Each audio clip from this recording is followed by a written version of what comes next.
인공지능, 그러니까 AI가 인터넷 등장 이후에 정말 가장 거대한 기술적 변화라는 데에는 이제 뭐 이견이 없는 것 같아요. 그렇죠. 심지어 2030년까지 AI가 세계 경제에 기여하는 가치가 15조 달러, 우리 돈으로 거의 2경 원에 달할 거라는 예측도 있더라고요. 이경원이라니 정말 상상하기조차 힘든 숫자죠. 맞아요. 그래서 오늘은 이 거대한 AI의 물결을 타는 세 가지 아주 다른 접근법을 좀 심도 있게 들여다보려고 합니다. 국가 안보의 최전선에서 뛰는 뭐랄까 특수부대 같은 기업. 아, 특수부대. 네. 그리고 이 모든 혁명의 기반을 까는 건설사 같은 기업. 그리고 마지막으로 이미 세상을 장악한 거인까지. 이 셋은 어떻게 각자의 방식으로 기회를 잡고 있을까요? 아주 흥미로운 비유네요. 거대한 기술 혁명이 일어날 때 기회는 뭐 단 하나의 모습으로 오지 않죠. 네. 오늘 우리가 살펴볼 세 기업은 AI라는 동일한 기술을 가지고 전혀 다른 전쟁터에서 전혀 다른 무기로 싸우고 있거든요. 하나는 날카로운 창으로 급소를 노리고, 다른 하나는 튼튼한 방패와 보급로를 만들고, 마지막 하나는 그냥 압도적인 물량으로 전장을 지배하려 하죠. 와. 이 세 가지 전략을 비교해보면 AI 시대의 전체적인 판도를 아주 입체적으로 이해할 수 있을 겁니다. 좋습니다. 그럼 그 날카로운 창부터 시작해 볼까요? 첫 번째 기업은 좀 의외의 분야, 바로 국가 안보 시장을 파고드는 빅베어 AI입니다. 빅베어 AI? 네, 이름만 들으면 되게 귀여운 곰인형 같지만 하는 일은 전혀 그렇지 않죠. 국방과 정보기관을 위한 생성형 AI를 만드는 아주 진지한 회사입니다. 맞습니다. 이 회사의 핵심 전략은 최근에 인수한 에스크세이지라는 기술에 집약되어 있는데요. 에스크세이지? 네. 이게 그냥 단순히 똑똑한 챗봇이 아니에요. 국가 기밀이나 극도로 민감한 정보들을 다루기 위해 특별히 설계된 플랫폼이죠. 여러 AI 모델하고 에이전트를 조합해서 사람의 개입을 최소화하면서 자율적으로 정보를 분석하고 임무를 수행하도록 만들어졌습니다. 쉽게 말해서 일반 AI가 대중을 위한 거라면 에스크세이지는 첩보 요원을 위한 AI다. 이렇게 볼 수 있습니다. 첩보 요원을 위한 AI라니, 와, 정말 흥미롭네요. 정부나 국방 분야는 사실 아무나 들어갈 수 없는 그들만의 리그잖아요. 그렇죠. 일단 한번 발을 들이면 강력한 신뢰관계가 형성되고 무엇보다 데이터 보안에 대한 요구 수준이 상상을 초월할 정도로 까다롭고요. 바로 그 점이 빅베어 AI의 가장 강력한 해자, 그러니까 경쟁 우위인 거죠. 아하, 민감 데이터를 처리하도록 특수 제작된 솔루션이라는 거 그 자체가 엄청난 진입장벽이거든요. 그리고 이건 단순한 희망사항이 아닙니다. 최근 국방 예산안을 보면 세관 및 국경 보호에 700억 달러, 와, 그리고 생체인식 솔루션에 6억 7,300만 달러. 이런 구체적인 예산이 딱 책정됐습니다. 이건 빅베어 AI가 노리는 시장에 실탄이 장전되고 있다는 명백한 신호죠. 잠깐만요. 들어보면 정말 장밋빛 미래가 펼쳐질 것 같은데 근데 제가 본 바로는 이 회사의 지난 3년간 분기별 매출이 오히려 18%나 감소했더라고요. 이건 어떻게 이해해야 하죠? 엄청난 잠재력이랑 또 끔찍한 현재 실적 사이의 괴리가 너무 큰데요. 마치 로켓을 만들고 있는데 발사 자금이 바닥나고 있는 것처럼 들려서요. 그게 바로 이 투자의 핵심을 찌르는 질문입니다. 이건 전형적인 고위험, 고수익 시나리오. 더 정확히 말하면 홈런 아니면 삼진 같은 상황이에요. 홈런 아니면 삼진. 네. 꾸준히 안타를 치는 선수가 아니라 큼지막한 정보 계약이라는 말루 홈런 한 방을 노리는 타자인 거죠. 에스크세이지 인수가 실제로 그런 대형 계약으로 이어지느냐 마느냐에 회사의 운명이 걸려 있습니다. 그렇군요. 현재 시가총액이 한 26억 달러 정도로 비교적 작은 편이라 만약에 성공한다면 그 파급력은 엄청나겠지만 말씀하신 대로 그 만약이 실현되기까지 버틸 체력이 있는지가 관건인 거죠. 그렇군요. 결국 기술의 잠재력이랑 현실의 재무 상태 사이에서 아슬아슬하게 줄타기를 하고 있는 거네요. 맞습니다. 자, 그럼 이 빅베어.AI가 만들고 있는 전문화된 두뇌에서 눈을 돌려서요. 이 모든 AI 두뇌들이 살아 숨쉬는 물리적인 공간으로 한번 가보죠. AI 혁명은 결국 소프트웨어만의 이야기가 아니니까요. 네, 맞습니다. 모든 AI 연산은 막대한 전기를 소비하는 데이터 센터라는 물리적 공간에서 일어나죠. 그리고 이 데이터 센터라는 AI의 집을 짓는 데 가장 중요한 역할을 하는 회사 중 하나가 바로 델 테크놀로지스입니다. 델이라니? 대부분의 사람들은 아마 대학 시절에 썼던 노트북을 떠올릴 텐데요. 하하, 그렇죠. 그런데 알고 보면 AI 시대의 숨겨진 주인공이라는 거군요. AI를 두뇌에 비유한다면 델은 그 두뇌를 담는 두개골이자 온몸으로 신호를 보내는 신경계를 만드는 역할을 하는 셈이네요. 아주 정확한 비유입니다. 새로운 데이터 센터가 지어질 때 그 거대한 공간을 채우는 수천 개의 서버, 고성능 케이블, 정교한 냉각 시스템, 그리고 이 모든 걸 연결하는 복잡한 설계를 바로 델 같은 회사가 제공하는 거죠. 이건 단순히 하드웨어를 파는 것과는 차원이 다른 이야기입니다. 근데 여기서 궁금한 점이 생깁니다. 아마존이나 구글, 마이크로소프트 같은 거대 클라우드 기업들은 자체적으로 하드웨어를 설계하고 만들지 않나요? 네, 만들죠. 델이 이런 큰 손들 사이에서 설 자리가 있을까요?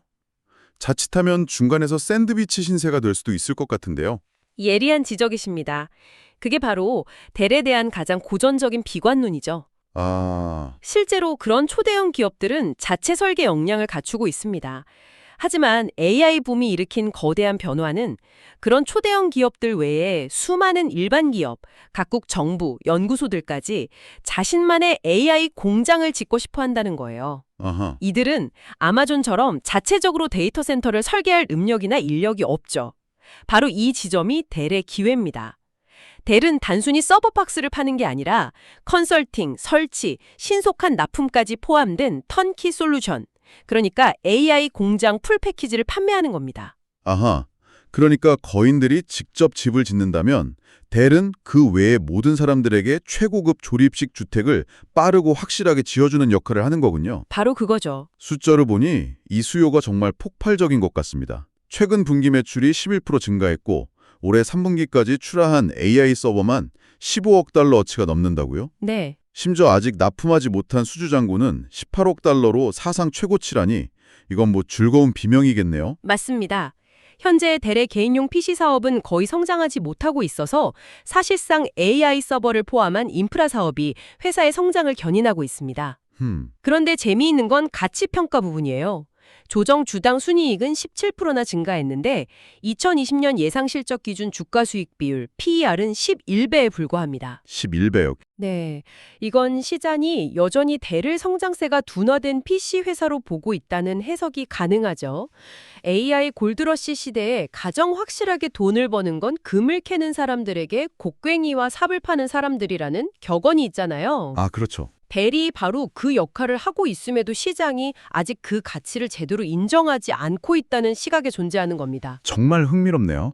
시장의 인식이 현실의 변화를 따라가지 못하고 있는 걸 수도 있겠군요. 그럴 수 있죠. 자, 지금까지 특수 목적의 AI 두뇌와 그 두뇌가 살 AI의 집을 살펴봤습니다. 이제 마지막으로 이 모든 것을 상상조차 할 수 없는 규모로 활용하고 있는 거인, 우리 일상과 가장 밀접한 기업으로 넘어가 보죠. 바로 메타 플랫폼즈입니다. 국방, 인프라를 거쳐서 이제는 우리 손안에 스마트폰으로 들어왔네요. 네. 메타의 AI 전략은 아주 단순하면서도 강력합니다.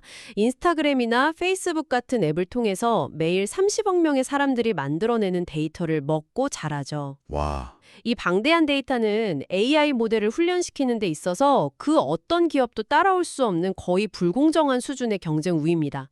데이터가 많을수록 AI는 더 똑똑해지고 더 똑똑해진 AI는 사용자에게 더 관련성 높은 컨텐츠를 추천하고 광고주에게는 더 높은 광고 효율을 제공하고요. 잠깐만요. 35억 명이요? 매일 지구 인구의 절반 가까이가 데이터를 제공하고 있는 셈이군요. 네, 매일요. 그런데 제가 정말 놀란 건 그들의 투자 규모입니다. 작년에 연구개발비로 52억 달러를 썼고 올해는 AI 인프라에만 최소 7천억 달러를 투자할 계획이라고요. 이 숫자는 감각이 마비될 정도로 엄청난데요. 그렇죠. 이게 도대체 어느 정도의 규모인가요? 700억 달러면 웬만한 국가의 1년 예산과 맞먹는 돈입니다. 이건 단순히 경쟁에서 이기기 위한 투자가 아니라 아예 경쟁의 규칙 자체를 바꾸려는 시도죠. 규칙 자체를요? 네. 메타는 자신들의 슈퍼 인텔리전스 랩이 업계 최고의 인재 밀도를 자랑한다고 공언하는데 이건 데이터뿐만 아니라 그 데이터를 다룰 최고의 두뇌와 무한에 가까운 자본까지 모두 가졌다는 선언입니다. 더 무서운 건 이 막대한 투자를 빚을 내서 하는 게 아니라는 겁니다. 맞아요. 그 점이 정말 소름 돋더라고요. 지난 12개월 동안 벌어들인 영업 현금 흐름이 1,070억 달러에 달합니다. 네. 그러니까 매년 1,000조 원이 넘는 현금을 벌어들이면서 그 돈을 다시 AI에 쏟아붓고 있는 거군요. 더 나은 앱, 더 많은 사용자, 더 많은 데이터, 더 강력한 AI, 다시 더 나은 앱, 이 무한동력의 선순환 구조네요. 정확합니다. 다른 기업들이 쫓아가려고 해도 점점 더 격차가 벌어질 수밖에 없는 구조인데요. 그렇죠. 그래서 가치평가가 또다시 흥미로운 지점이 됩니다.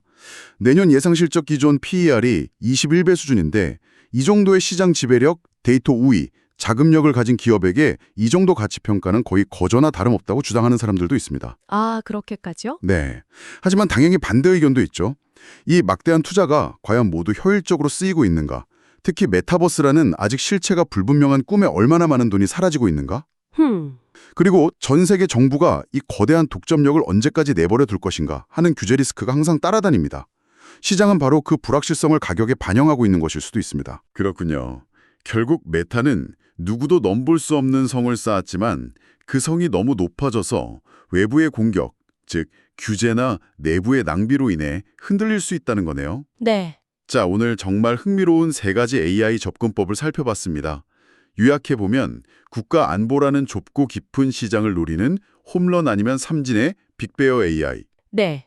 AI 시대의 기반을 닦는 곡괭이와 삽 같은 인프라 기업 델, 그리고 압도적인 데이터와 자본으로 시장을 지배하는 거인 메타까지. 이 세 가지 사례는 15조 달러 규모의 AI 붐이 결코 하나의 현상이 아니라는 것을 명확하게 보여줍니다.